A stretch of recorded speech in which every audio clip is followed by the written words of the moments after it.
Morning folks, welcome back to our YouTube channel. Today I'm going to take you around a GR Yaris. We do a lot of these, as you'll know if you follow us. I'm going to drop it in a playlist. The reason we're going to drop it in a playlist is because we've got several options for the audio upgrade packs in these. We've got a basic system. We've got what we call a hi-fi system using a much better quality amp, a separate subwoofer, front components, an 8-pillar build. And then we've got the DSP based system. I think we call it a system free, but it'll all be clear on the price list. If you need more information, just get in touch with us. Sales at Audiofile-Incar.co.uk, and I can send you across a price list. But you'll see all of the information in the Yaris playlist on YouTube. So, what's different about the system free? Well, first of all, you've got the same soundproofing. That's extremely important. It's a 4-layer soundproofing system in this car, as it is with many of our audio upgrades. They've all got over 3 or 4 layers, depending on the spec of the system. Needless to say, we've soundproofed the inside and the outer skin of the door, the back of the door card, the regulator panel, and we've got the lovely squidgy foam in between. And in this particular system, we use an Audison Voce 6.5-inch speaker. That's mounted on a construction-grade ply mounting baffle at the bottom there, which is then heavily coated in paint and sealed against the door. So we get lots and lots of damping. It's well sealed, so it's nice and efficient. We don't get any vibration from the door. These doors, the whole car's pretty lightweight, so it's tricky because we want to soundproof the door. At the same time, we don't want to add too much weight, so it's a fine balance. We tend to use an A-pillar build for the tweeters in these. So as you can see, we've taken the original A-pillar, we have retrimmed it in black Alcantara, and we've fabricated this mounting ring in the bottom where we recess the tweeter in, and we carve a little bit out to give it kind of line of sight to make it all fit in nicely, so you don't end up with any sort of sharp edges. And I think you'd have to agree, it looks really cool. It gets the tweeters on axis, so they sound very good. You definitely can't put them behind the factory grills in these cars. They are way too restrictive.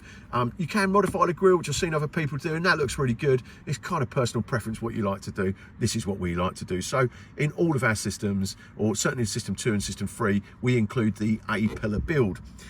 Now, this car, because it's a DSP car, it has this DSP controller. So this is a controller from the brand new Audison range of amplifiers. It allows us to adjust the master volume, which we won't necessarily do in this system. But then by pressing it, we can go into second mode where we can change our time alignment settings and memory settings. We press it again and we can adjust the level of the subwoofer, and that's the main thing you're going to do. So a couple of presses and a rotary turn to adjust the level of the subwoofer. The LEDs are color coded, so it'll start off blue and then it will change to red or amber actually when you're in subwoofer level control mode. So that's a very effective little bit of kit there. Now that's the only thing that shows inside the vehicle. You don't have to have that there if you don't want to. We've relocated the little badge to the front there. Customer might not want that there, he might take it off, but at least we've kind of put an option in there.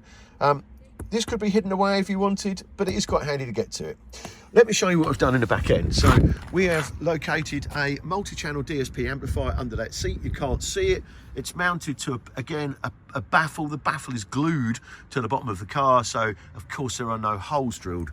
Come around to the back of the car. Now, you haven't got loads of space in this, but we haven't lost any boot space at all, which is obviously important and very important to this customer. But underneath here, we've got the JL Audio W3 6-inch woofer. It's called a CP106. It's an amazing bit of kit. What we have done is to take all of this out and soundproof the floor. That's really important when we've got a down-firing subwoofer. And we've made up some really clever hardwood braces here. You can see the machine screws that go into riv nuts or fixings onto the side of the enclosure. So it is super, super, super solid. No need to get that out at all. That will live there from now on. And the multi-channel amplifier that's in the front drives the whole system. We've soundproofed the boot, we haven't soundproofed anything else. The reason why is this customer was adamant that he didn't want any extra weight adding that was not necessary. We've also coded this car, so we've coded out the active sound and we've coded out all the funky noises that come through the sound system. It's really important. Once you add a subwoofer, it throws the balance out of the factory system in terms of bass. So that means that the pumped or piped engine noise becomes very, very aggressive and almost unbearable. So we have the software, we code it out of all his GR Yarises now. We will check with you first, but 99.9% of people are going to want that noise coded out. Now, there are options to just soundproof this cars. Again, I'm not sure if I've made a video. If I haven't, there'll be one coming soon. Again, we'll drop it in the GR Yaris playlist. And if you look in there, you'll see that we've done quite a few now where we've just fully soundproofed them. Now, you may wonder why that is. You've got a lot of customers using these as a daily. If you're hammering up and down the motorway, they're noisy. So the full soundproofing is a total transformation. Adds a few kilos of weight, not much. It's all nice and low down. So that's something else to bear in mind as an option for the GR Yaris. If you've enjoyed the video, don't forget to subscribe to our YouTube channel. We post lots of funky stuff just like this, almost on a daily basis, or certainly we like to keep it up on the weekend. Thanks very much for watching.